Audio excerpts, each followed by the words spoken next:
We have right here in studio not only to talk about his career and a little bit of sports, but also his book, Change of Seasons, that's been out there for everyone to buy at your local bookstore and or online for a few months now. John Oates is here in studio. Good to see you, sir. Nice to be here, Rich. Dulcet tones, huh? Did you like that? I did like that. Very nice. How have your tones Very been? erudite. Do you like that? Yes. You know what?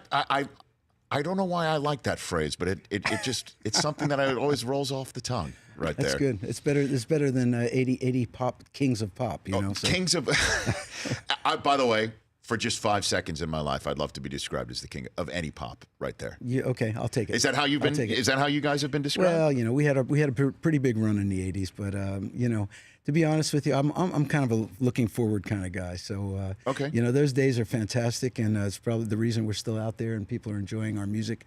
Seems to have stood the test of time for the most part. So, but in terms of you know, I like to keep on moving forward. Okay, well, in that regard, you are currently living in Tennessee, correct? Yeah, You're a Tennessee guy. We relocated to Nashville actually about 7 or 8 years ago, kind of temporarily to test the waters. And we fell in love with the city, and my wife and I, we moved there. We bought a house, and yeah, we're in. I remember one time I was doing a Thursday night football game on the NFL Network for the, you know, we went there because the Titans are right there. And I remember a couple of us decided, let's go sing karaoke. Uh-oh. Uh-oh is right. You went to Lower Broadway. Well, okay. Yep. Now, let's go sing karaoke. Now, I have, like, Sinatra is in my register. That's my wheelhouse, right. John Oates, okay? I know. I saw the picture in the green room. Okay, yes. That's Sinatra's mugshot in the green room. And that's a great picture. Right? Yeah, I've got, you know, Sinatra is somebody who I've been idolizing for years. But at any rate, the reason why I bring this up is we wound up going, it was like on a Wednesday night, just a typical middle of the week. Sure. And we wound up being 20th on the list to sing because of the number of people who just jam these places. Yeah. And then while we were waiting, we just, like an American Idol broke out. Just everybody was more talented than the next singing to the point where, you know what, I'm like, maybe I shouldn't get up there. But, you know, enough courage oil got thrown down the gullet, you know, and I got up there. But it's unbelievable. When it comes to music in Nashville, the bar is set very high and on every level. I don't care whether it's karaoke, cover bands in the bars, or, you know, all the way up to the professional, you know, level. Everybody is so good. And one of the things that I love about being in that city is it really kind of kicked my butt to start practicing again and realizing it. If I wanted to be in this world, because the level of musicianship is seriously off the charts. And, you know, I have a great career where I can kind of do my thing and, you know, kind of, I wouldn't say it's automatic pilot, but it's definitely something I'm so used to, it's easy. But I got there and I said, man, I want to stretch out a little bit. And meeting these incredible musicians who I've become friends with and being embraced by the musical community there, it really said, man, I can still keep moving forward, and I love that. And flying to Nashville, it also was the largest number of people who came on the plane with guitars. Oh yeah, that I've ever seen. You know, everybody's got guitars. We knew we were heading to Music City. The only thing it's probably on the way down is the cowboy hat. The cowboy hat's been replaced by the baseball hat. Okay. And then if you got hair, you don't need that either. Well, but that's another story. That's a long story for me. Right. John Oates here on the Rich Eisen Show. But now it's hockey hats in Nashville. Oh, did you get into the Predators mania? You know, I've been there for a number of years, and I kept hearing, you know, you got to go to a Preds game. You got to go to a Preds game. And to be honest with you, I really have not been a hockey fan my whole life. So when the playoffs came, of course, the madness swept over me, and a good friend of mine had tickets, and he got us styled. So I said, okay, you know what? If I'm going to go in, see my first hockey game, why not the playoffs? And I have to say, the energy in that room, and I've played the Bridgestone Arena, you know, musically. Yes. But the energy in that room for a hockey game was off the charts. Well, it jumped through the television screen. It was incredible. And if it jumps through the television screen, you can imagine what it's actually like. And, you know, you've got the country singers. You know, I think the night I was there, Tommy Shaw from Styx was playing. You know, they have a whole band set up, and they have great guest stars. And, you know, a lot of the big country stars are there. You know, Keith Urban and Nicole Kidman are big fans. And, you know, of course, Carrie Underwood with her husband. But, you know, so you see all these people, and the energy is really incredible. So I enjoyed it. Did you throw a catfish on the ice, John? I didn't throw a catfish, but I bought a smash hat. Did you? Oh, yeah. I got my smash You've hat. got your smash hat. Absolutely. What about the Titans? What about following the Tennessee Well, Titans? when I first moved to Nashville, we lived in a condo for a little bit because we weren't 100% sure we wanted to stay in the city. And then Marcus Mariota moved into our building. Come on. No, I'm not kidding. Well, of course, he moved into the penthouse. You know, I was in a lowly closet, you know, on the 7th floor. But Yeah, he signed a good rookie contract. yeah, he did all right. Yeah. But turned out I ran into him in the lobby, and then I ran into him in some restaurants, you know, local restaurants. Cool, great guy, so polite and nice. And I dug him because I liked him at Oregon. You know, I watched him at Oregon. I always thought he was great. And all of a sudden, here again, the energy of the Titans is on the way up, and they look like they've drafted well. And so now, you know, I'm pretty. I guess I'm kind of fickle, man. I'll just root for whatever team in the city I'm living in for the time being, because I've moved all around the country. What about Philadelphia, where obviously you went to school, where you met Daryl Hall? I mean, that's been a long time ago. I moved out of Philadelphia in 1971, believe it or not. But Philadelphia is kind of like Rocky. If you've ever lived there, you're from Philadelphia. So but it's been a big part of our music roots and our influences. But I went to Temple University. Of course, when I went there, I wasn't involved in any sports at all. I actually went there on a wrestling scholarship, believe it or not. Hold on a second. So I so know. John Oates, Renaissance man, right? Renaissance man. Yeah. I don't want to call you a king of pop, because when you were wrestling, it was Michael before King of Michael Pop. Jackson owns that title. We don't need to go. So there. you went to Temple on a wrestling? I did. I wrestled my freshman year at Temple. I wrestled one match and won, and I quit. I got tired of losing weight. I could not lose weight anymore. I wrestled all through high school, and I started. You know, I was in a band, and I wanted to play, and I was staying up late at night and doing other things that people were doing in the 70s, and wrestling had that was it. What's the craziest thing you did to lose weight? Oh well, back in those days when I went to high school, you know, they didn't have people watching over your diet and making sure. You know, we wore rubber suits and went into like with sweatsuits on top of rubber suits, sitting in a steam room and starving ourselves. I mean, they didn't care about kids in those days. Right. When did you realize that you had a gift for music, John? When was that? Well, that's been my whole life, really. I started singing when I was a little kid. I was, I don't know why, it just happened. I made a record in Coney Island, believe it or not, in one of those little recording booths when I was a little kid. I think I sang Here Comes Peter Cottontail at 4 years old. Went back a few years later and sang an Elvis song, which I actually still have. And what do you mean you still have it? You'd make a record in these little booths in the amusement park, and then it would spit it out, and you'd keep it. I still have that little vinyl record that I made in 1956. When was the last time you listened to that? Ooh, quite a while ago. Okay. Yeah. Do you still have a record in the John Oates household? Yeah. Do you have a record player? I had a little bit of vinyl, but I'm not a vinyl fanatic. Okay. But my new album that I'm going to put out in 2018, which I might as well plug while I'm here. Go for it. It's called Arkansas, and I'm going to put that out on vinyl. In fact, we were just talking to Jack White about, he just built a new vinyl pressing plant in Detroit, which is really cool because they're revitalizing downtown Detroit. And there's such a demand for vinyl that, so I'm going to go up there and press the record at Jack White's. Press the record. I bet you never thought you'd be saying that again. You're right. Right. But you know what? Vinyl is cool, and the music business needs whatever encouragement it can get at this point. Okay. So I'd like to take a break and talk some more about your beginnings. Yeah. And the days of you and Daryl Hall getting together, if you'll indulge. And then also get a little bit more into that time. I guess you would be down in the lobby, and there's Marcus Mariota visiting the same mailbox right there. That's interesting stuff. John Oates is here on the Rich Eisen Show. Again, the book Change of Seasons is out there for to read and enjoy John Oates' career, and we'll get a little bit more into that book when we come back. Leonard Fournette of the Jacksonville Jaguars also still to come here on this edition of the Rich Eisen Show. Change of Seasons is the book. John Oates is the author, and he is sitting here on the Rich Eisen Show studio. Your Kiss is on my list from back in the day, right here on the Rich Eisen Show with John Oates. So let's talk about some of these hits that you and Daryl Hall created. All right. Okay. Who is the rich girl? Is there a specific rich girl that's out there, It's a John? funny story. It was actually a guy. There was a guy who was friends with Daryl's girlfriend in college, and he was a trust fund kid who had tons of money and no responsibility, and he went off the deep end, and he was a complete, kind of wacko. He was relying on his old man's money? He was relying on his old man. And Daryl actually just sat down and just as a joke said, "You're a rich guy and you've gone too far," And obviously, he realized immediately it wasn't going to be rich guy, and just changed it to rich girl. So it's literally that's where the song came from. So it was about a guy yeah, who shall remain nameless. Yeah, well. Okay. He's long since gone on that.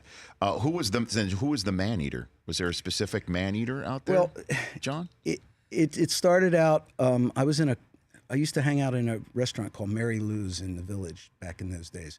A lot of musicians, actors, models, and groovy '80s types would kind of hang out there. And one night, this gal came in, and she was a model. She was absolutely devastatingly beautiful, but she had the foulest mouth on any human being I'd ever heard. And her great beauty and her disgusting vocabulary kind of like went, I went like, she would just chew you up and spit you out. I was kind of excited and scared all at the same time. And I went back and I started writing, she'll chew you up, she'll spit you out. And that evolved into the song. And then I came up with this kind of reggae version of it, and then I played it for Daryl. He said, "Let's do more of a Motown feel," and we just finished it up. But the reality is, when we started writing the lyrics, we wrote it about New York City. The Man-Eater is actually the city of New York in the '80s, with that, that Wolf of Wall Street mentality. Sure. That more is better. The guy who dies with the most toys wins. So it's really kind of without being too highbrow, it was a metaphor for New York City. So who was the inspiration for Kiss on your list? What was there any specific? Well, I don't know where that inspiration came from, because the idea came from a gal named Jana Allen, who was Daryl's girlfriend's sister, and she was an up-and-coming songwriter, and she actually came up with that title. She just came up with that? And then Daryl worked on it with her. John Oates here on the Rich Eisen Show. Is there one song that you think is your proudest, that you just throw out there, that you're most proud of? John. That's always the tough question. I always go back to "She's Gone," because it was a song that really put us on the map. It was a song where the world heard about us for the first time. And to this day, whether I'm playing by myself or I play with Daryl, we play that song every night, and we've been playing it since 1972. And it sounds just as good now as it did. And I guess that's where that's where you put the bar as a songwriter. If you can write a song that will stand the test of time, and I think that's really what it's about. And you write about so many moments in your career in your book, Change of Seasons. How did you meet Daryl Hall? How did the two of you finally just get together? Well, it was kind of an unusual circumstance. I had a band. This was in the late '60s in Philadelphia, and he had a group, and we had both made singles independently of each other. They were being played on Philadelphia R&B radio, WHAT and WDAS, and so I had known about him. He had known about me. The city, really, the music scene in Philly was very small in those days. And we both got invited to do a record hop, which like a teenage dance, in a pretty tough neighborhood in West Philadelphia. We were waiting backstage to go and lip sync our songs, and a gang fight broke out. And there was like shots and screaming and yelling. We went down the service elevator, and that's exactly how we met. And then we were like, oh, well, I go to Temple University, and circumstances happened after that. Two of the guys in my band got drafted into Vietnam. I joined Daryl's group as a backup guitar player. That group fell apart. He and I started hanging out and making music. And then the rest was history. Sort of, yeah. Well, no, not sort of. I mean, come on, John. Was there ever a moment, though, where you talked about having Oates and Hall? Well, he's older than me, so I always I like to be deferential to him. Okay. Yeah. So that was basically it was age. Yeah, it's all about age. Age before ego. Yeah, it's all age before ego. Good. I like that. And you know what?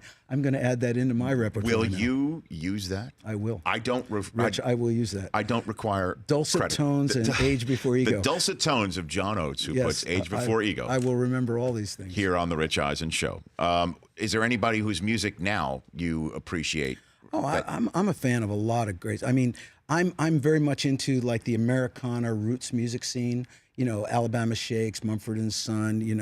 My Morning Jacket, guys like that. And I like a lot of that stuff. But in terms of pop, man, I love Bruno Mars. I think Bruno Mars is doing it, man. He is.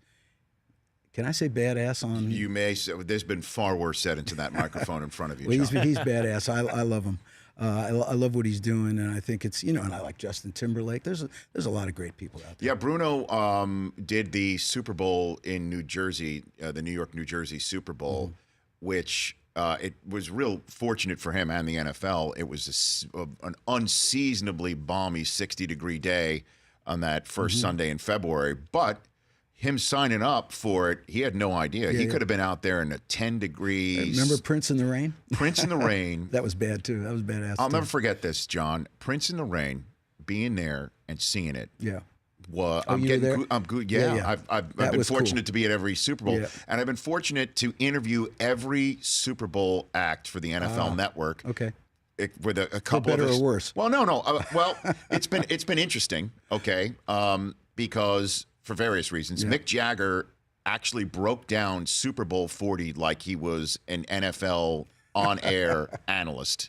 He knew everything about the Steelers and the Seahawks. He's a smart guy. He broke it down. Turned 74 yesterday, by the way. But anyway, the reason why I bring this up is that Prince was one of the first people to not only say no interviews, but he didn't do a press conference either. Right. He didn't hold a press conference. He held a concert.